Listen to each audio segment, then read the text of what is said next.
Bible అనే ఒక గొప్ప కథలో మన ప్రయాణానికి మళ్ళీ స్వాగతం. బైబిల్ గురించి నాకు అత్యంత ఇష్టమైన విషయాల్లో ఒకటి ఏమిటంటే, అది బాధను, నొప్పిని లేదా కష్టాన్ని దాచిపెట్టదు. అది తన హీరోల బలహీనతలను దాచదు. ఇదే విషయాన్ని మనం ఈరోజు కథలో, అంటే దావీదు తన కుమారుడు అబ్షాలోమును ఓడించిన తర్వాత అతని భావోద్వేగ స్థితిలో చూస్తాము. అయితే నేను మీను అడుగుతున్నాను, మీ హృదయం విరిగిపోతున్నప్పుడు మీరు ఎప్పుడైనా ధైర్యంగా కనిపించాల్సి వచ్చిందా? ఈరోజు భాగం దావీదు జీవితంలోని అత్యంత హృదయ విదారకమైన క్షణాల్లో ఒకదాన్ని మనకు చూపిస్తుంది. వ్యక్తిగత విషాదం ప్రజా బాధ్యతతో ఢీకొన్న సమయం. ఇది నాయకత్వం, క్షమ మరియు స్వస్థత గురించి శక్తివంతమైన పాఠాలను నేర్పుతుంది.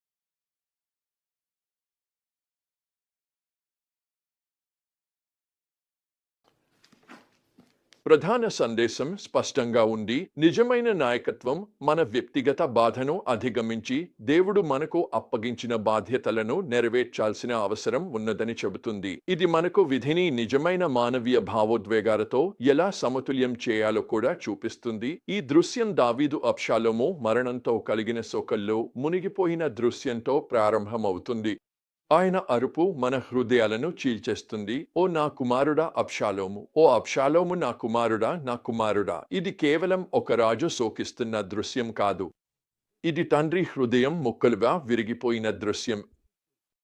మన పిల్లలకు నొప్పి కలిగితే మనకు నొప్పే కలుగుతుంది. కానీ యుద్ధంలో తన స్వంత కుమారుడిని ఓడించాల్సి రావడం, ఆ కుమారుడు ఆ యుద్ధంలో ప్రాణాలు కోల్పోవడం అనే బాధను ఊహించుకోవడమే దాదాపు అసాధ్యం. దావీదు విజయం జరుపుకోవాల్సిన వేడుక శోకంగా మారింది. ఎందుకంటే సైన్యం నగరంలోకి మెల్లగా లజ్జతో ప్రవేశించగా వారి రాజు బహిరంగంగా విలపిస్తున్నాడు. కానీ ఆ తర్వాత వస్తుంది ఒక ధర్మబద్ధమైన ప్రేమలో అత్యంత కఠినమైన క్షణాలలో ఒకటి. దావీదుని సైన్యాధిపతి యోవాబ్ అతనిని నిర్దాక్షిణ్యంగా ఎదుర్కొంటాడు. ఈరోజు నీ ప్రాణాన్ని కాపాడిన నీ సైనికులందరినీ నీవు అవమానపరిచావు. యోవాబ్ మాటలు కఠినంగా అనిపించవచ్చు, కానీ అవి ఒక ముఖ్యమైన సత్యాన్ని కలిగి ఉన్నాయి. ఒక నాయకుడి వ్యక్తిగత శోకం అతని ప్రజల పట్ల ఉన్న బాధ్యతలను మించిపోవడానికి అనుమతించకూడదు. ఇప్పుడు ఏమి జరుగుతుందో చూడండి. తనను నలిపేసేంతగా ఉన్న శోకాన్ని తట్టుకుంటూ దావీదు లేచి నగర గేటు వద్ద తన స్థానాన్ని స్వీకరిస్తాడు. తన ప్రజల కోసం ఇలా ప్రత్యక్షంగా కనిపించడం అనే ఈ సాధారణ చర్య నాయకత్వం గురించి మనకు ఒక లోతైన బోధనను ఇస్తుంది. కొన్నిసార్లు మనం చేయగలిగే అత్యంత ముఖ్యమైన పని మన హృదయం విరిగిపోతున్నా కూడా అక్కడ ఉండటం మాత్రమే. ఆ కథ ఆ తర్వాత అనేక సమాధానాల శ్రేణిగా పరిణమిస్తుంది. యెరూషలేము నుండి పారిపోయే సమయంలో తనను శపించిన షిమ్మయికి దావీదు క్షమాపణను అందిస్తాడు. అలాగే మెఫీబోషతు తన ద్రోహం గురించి ఇచ్చిన వివరణను ఓర్పుగా వింటాడు. ప్రతి సందర్భంలోనూ దావీదు ప్రతీకారాన్ని కాకుండా క్షమను, ప్రతిస్పందనను కాకుండా సమాధానాన్ని ఎంచుకుంటాడు. అన్నీ స్థిరంగా మారుతున్నట్లు అనిపిస్తున్న సమయంలోనే ఒక కొత్త సంక్షోభం ఉద్భవిస్తుంది. ఆ క్షణం యొక్క బలహీనతను గమనించిన షేబా తన స్వంత తిరుగుబాటును ప్రారంభిస్తాడు. ఇశ్రాయేలు మరియు యూదా గోత్రాలు తమ రాజు తిరిగి వచ్చినందుకు కృతజ్ఞతతో ఐక్యంగా ఉండాల్సిన సమయంలో దావీదుపై ఎవరికి ఎక్కువ హక్కు ఉందనే విషయంపై వాదనలు మొదలుపెట్టాయి. ఇది ఒక గంభీరమైన గుర్తు. పరిష్కరించని ఉద్రేకాలు ఎంత త్వరగా పెద్ద ఘర్షణలకు దారితీయగలవో చూపిస్తుంది. ఈ పరిస్థితి అబేల్-బేత్ మాఖాలో తారాస్థాయికి చేరుతుంది. ఒక జ్ఞానవంతురాలు జోక్యం చేసుకుని అనవసరమైన రక్తపాతాన్ని నివారిస్తుంది. ఆమె జోయాబ్తో చెప్పిన మాటలు రాజకీయ జ్ఞానం ఎంతకి ఫలితాలను సాధించగలదో చూపిస్తాయి. సైనిక శక్తి సాధించలేని దాన్ని ఆమె సాధించింది. ఒక నగరాన్ని నాశనం చేయకుండా తిరుగుబాటు చేసిన షేబాను మాత్రమే అప్పగించమని సూచించడం ద్వారా ఆమె అనేక ప్రాణాలను రక్షించింది. అంతా మనకు ఈ రోజుల్లో ఎలా వర్తించవచ్చు?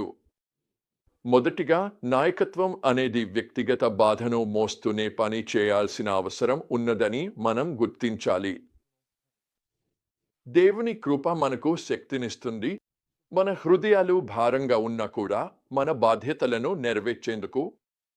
ఈ పాఠాన్ని నేను అనేకసార్లు నా జీవితంలో వర్తింపజేసుకోవాల్సి వచ్చింది. శోకకాలాలు తప్పక వస్తాయి, అయినా నాయకుడు ఆ సందర్భానికి తగిన విధంగా ఎదగాల్సి ఉంటుంది. రెండవది, మేము నేర్చుకున్నది ఏమిటంటే, సమరసన మరియు క్షమాపణలు వ్యక్తిగత నిర్ణయాలే కాకుండా నాయకత్వానికి అవసరమైనవి. ఇవి భవిష్యత్తులో కలహాలను నివారించగలవు. మూడవది, ధ్యానం అనేది చాలా విస్తృతమైన, విధ్వంసకరమైన పరిష్కారాల కన్నా లక్ష్యాన్ని చేరే పరిష్కారాలను కనుగొనడమే అని మనం చూస్తాము. గాయం నయం కావడానికి సమయం పడుతుంది, కానీ అది మన ముందుకు సాగడాన్ని అడ్డుకోకూడదు. దావీదులాగా మన హృదయాలు ఇంకా మానిపోతున్నా కూడా మనం బాధ్యతాయుతంగా వ్యవహరించాల్సిన అవసరం. చివరగా, మనం నేర్చుకునేది ఏమిటంటే, మన వ్యక్తిగత శోకానికి మరియు మన ప్రజాస్వామ్య బాధ్యతలకు దేవుని కృప సరిపోతుంది. ఈ కథ మనకు గుర్తు చేస్తుంది, దేవుని మనసుకు అనుగుణంగా నాయకుడిగా ఉండటం అంటే మనం లోతైన వ్యక్తిగత బాధను అనుభవించము అన్నది కాదు, కానీ అది మన మానవీయ భావోద్వేగాలను మన దివ్యమైన పిలుపుతో సమతుల్యం చేయడం నేర్చుకోవడం. దేవుడు మనకు అవసరమైన శక్తిని ఇవ్వగలడని నమ్మడం అనే అర్థం. మన బలహీనతల క్షణాల్లో కూడా